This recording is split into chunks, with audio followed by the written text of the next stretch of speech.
Assalamualaikum warahmatullahi wabarakatuh. Selamat hari Sabtu teman-teman semuanya. Semoga semuanya dalam keadaan sehat.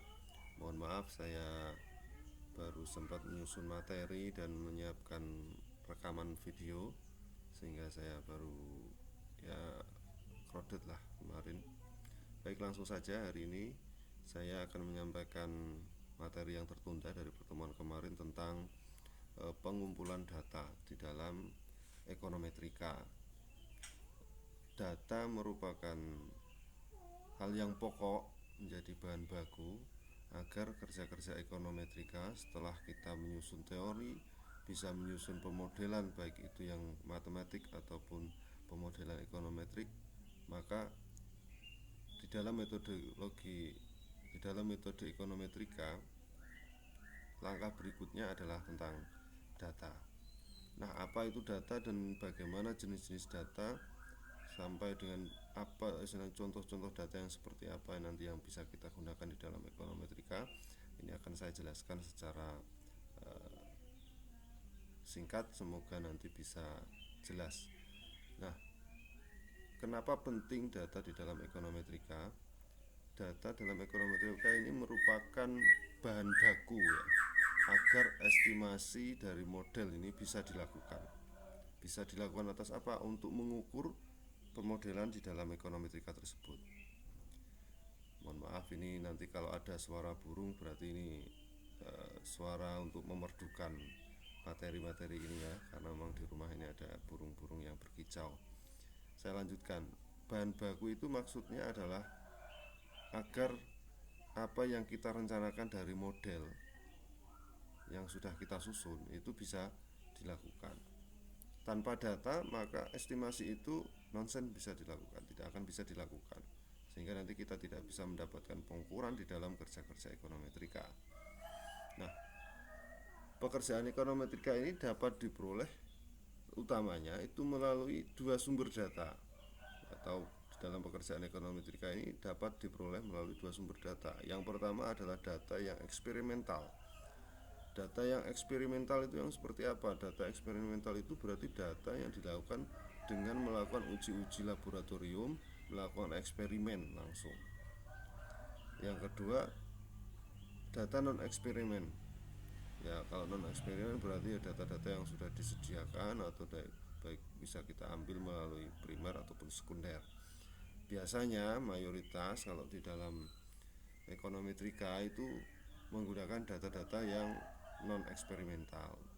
Eksperimental itu biasanya ya orang-orang eksakta, orang-orang teknik gitu ya, yang ke laboratorium, kemudian dia melakukan eksperimen-eksperimen.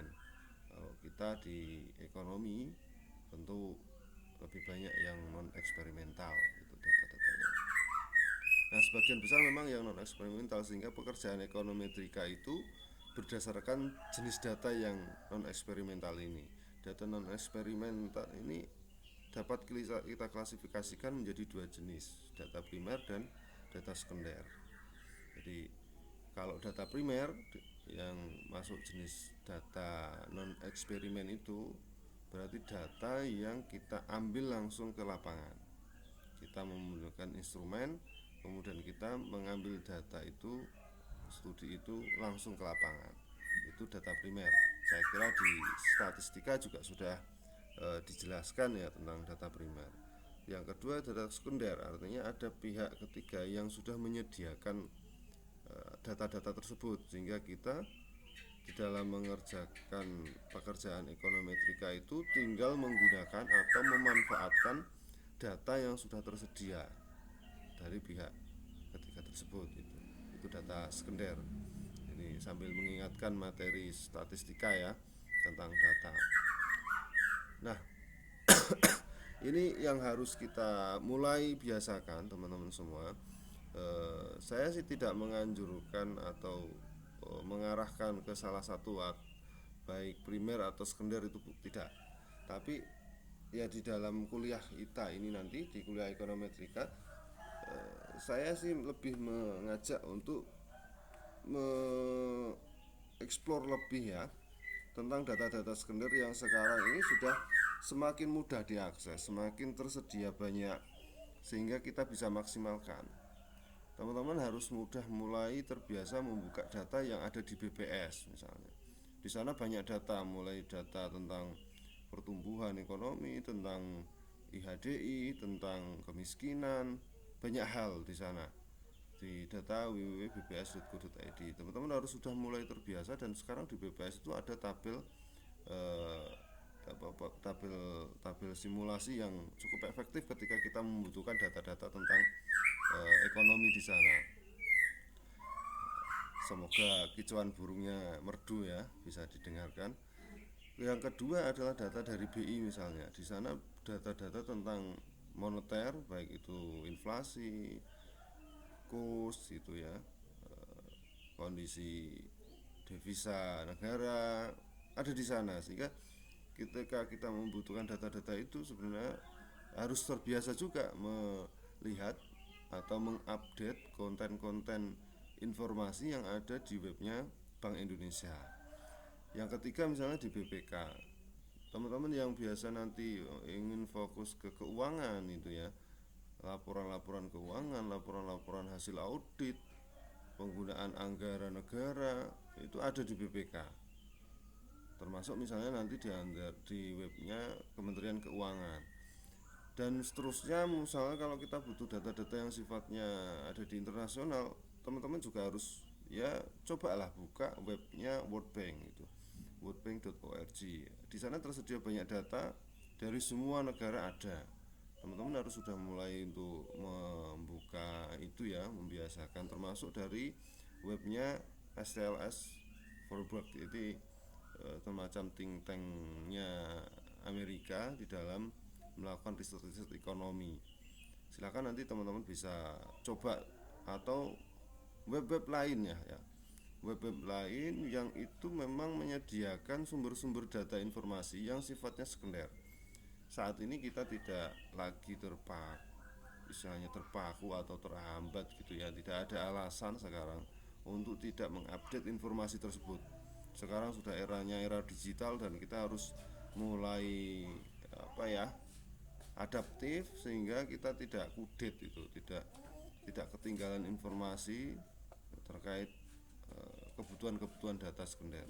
Berbeda dengan data yang primer nanti. Kalau data-data primer, maka memang desain-desain yang harus kita lakukan adalah melakukan pengambilan langsung. Nah, di dalam perkuliahan saya ini di ekonometrika, saya tidak menganjurkan, karena itu nanti cukup lama, dan step-stepnya ketika kita misalkan menggunakan kuesioner dan mengambil proses data ke lapangan itu ya cukup merepotkan. Nah, nanti sajalah itu, kalau misalkan nanti sudah saudara-saudara tugas akhir menyusun skripsi itu tidak apa-apa, tetapi di perkuliahan kita ini di ekonometrika, kita fokuskan dengan penggunaan data yang sekunder saja ya, mulai dari web-web ini.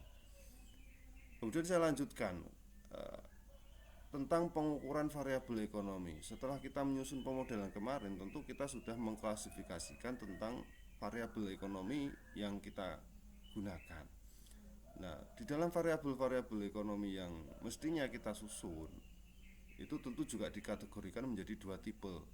Pertama adalah kategori tipe yang kuantitatif dan kategori kualitatif. Kenapa seperti ini?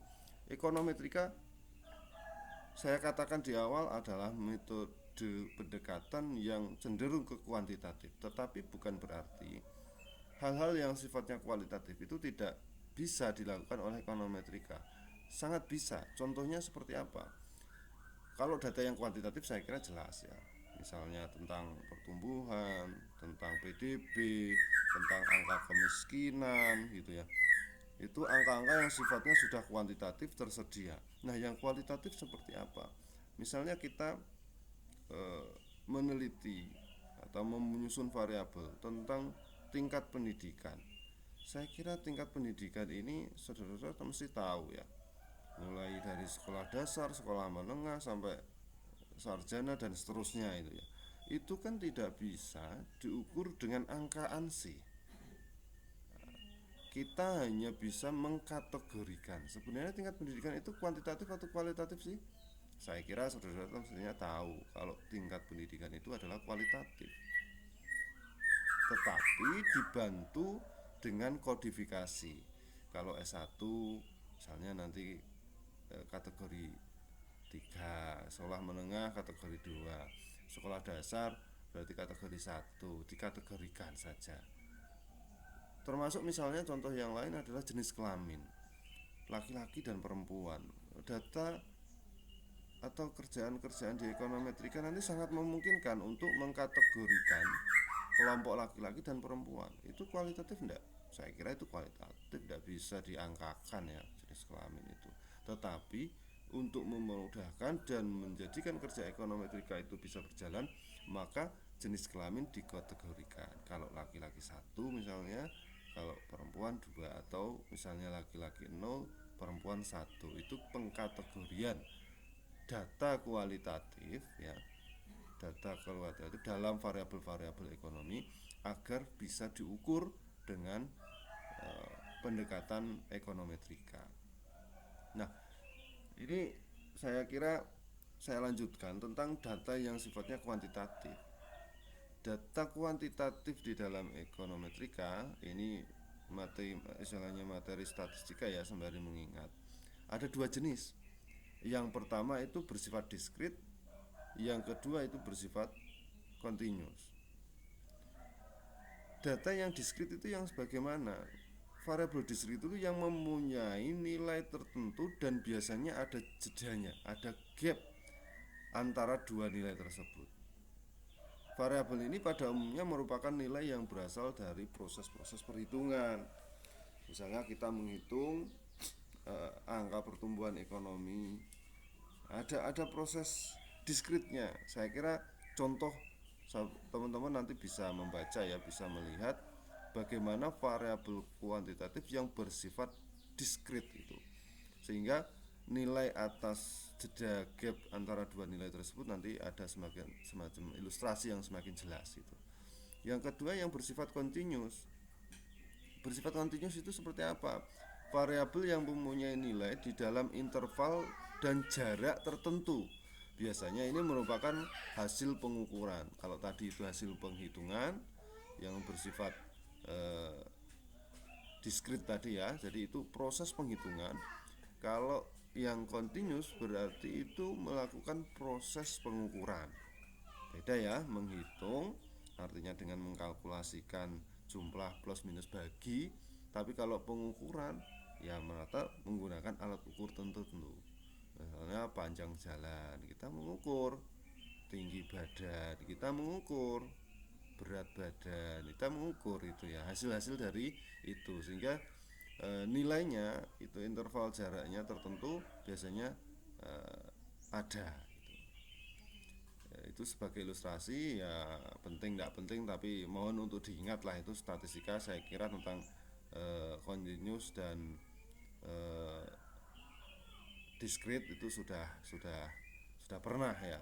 Sembari saya juga mengingatkan data dalam ekonomi itu ada 4 kategori ya, 4 kategori dalam beberapa tingkat pengukuran.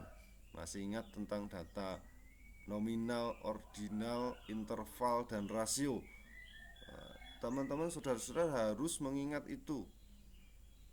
Jadi ini pengkategorian ya, data dalam ekonomi yang dikategorikan dalam beberapa tingkat pengukuran. Nah, tingkat pengukuran ini menunjukkan perhitungan yang dilakukan untuk istilahnya itu meringkas dan menyajikan data.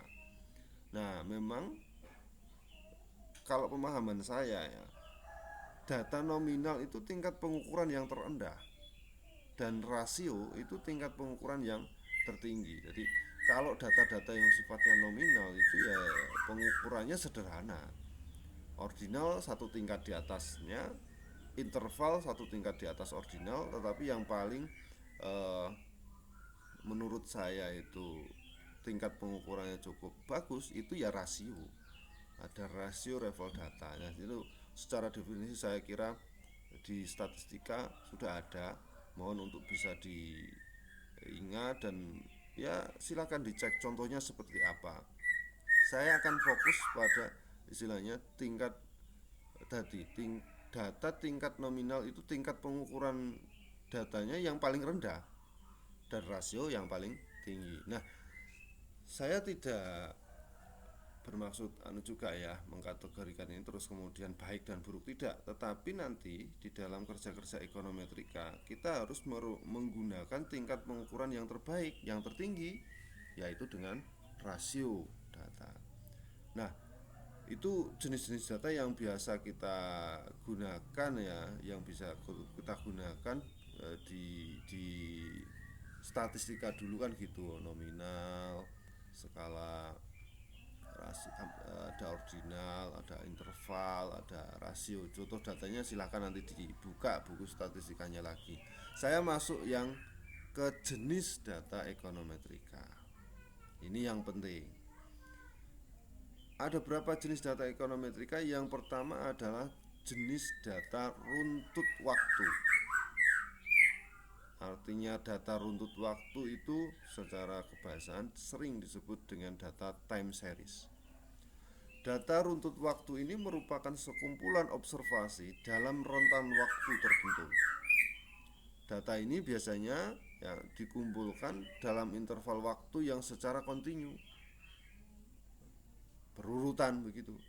Misalnya data mingguan atas harga saham selama 1 minggu, hari Senin berapa, hari Selasa berapa, hari Rabu berapa, sampai hari Minggu runtut semuanya, termasuk data nilai tukar. Kemudian ada data yang bulanan, misalnya tentang indeks harga konsumen. Ada data kuartalan, misalnya jumlah uang beredar. Ada data bulanan, banyak sekali kalau bulanan, saya kira termasuk juga data-data yang berkaitan dengan sensus-sensus itu ya. Ada data yang sifatnya tahunan, misalnya tentang output nasional atau tentang GDP, tentang pertumbuhan ekonomi dan seterusnya. Itu data-data yang sifatnya tahunan. Contohnya nanti akan kita ilustrasikan. Itu data yang runtut waktu. Kemudian jenis data yang berikutnya adalah data antar tempat atau antar ruang. Antar tempat atau antar ruang, yang biasa disebut dengan cross section data. Data cross section. Data ini merupakan data yang dikumpulkan dalam kurun waktu tertentu dari sampel atau tempat dan ruang tersebut tadi. Misalnya, contoh ya, ini sensus penduduk yang dilakukan oleh BPS terhadap seluruh wilayah provinsi yang ada di Indonesia. Jadi ada provinsi Jawa Tengah, Jawa Timur, Jawa Barat, Kalimantan, Sumatera, Sulawesi. Itu disensus dalam rentan waktu satu waktu, dalam kurun waktu tertentu. Misalnya tahun 2023 ada sensus di seluruh provinsi yang ada di Jawa Tengah. Seluruh provinsi yang ada di Indonesia.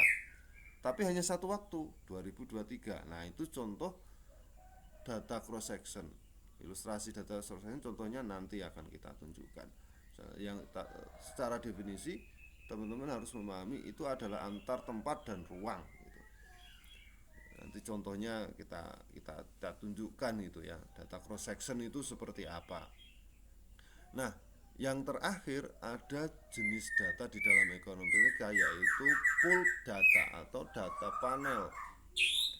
Data panel ini merupakan gabungan dari time series dan cross section.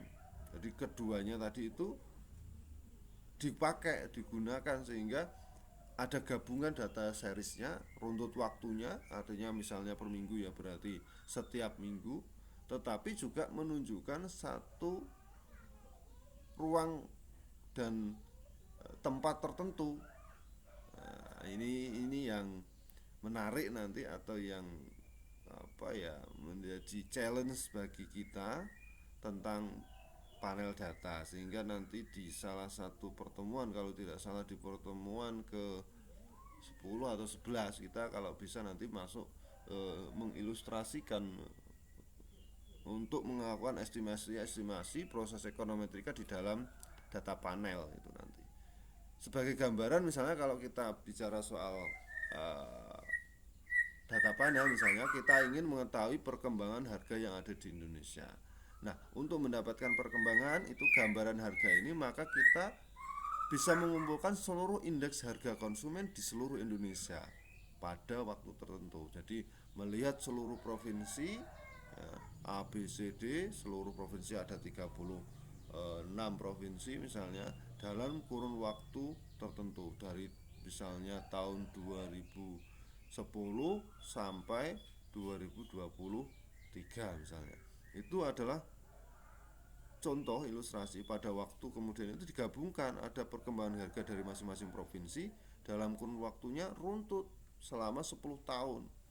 Ada 34 provinsi dan 10 tahun, maka disitulah data panel.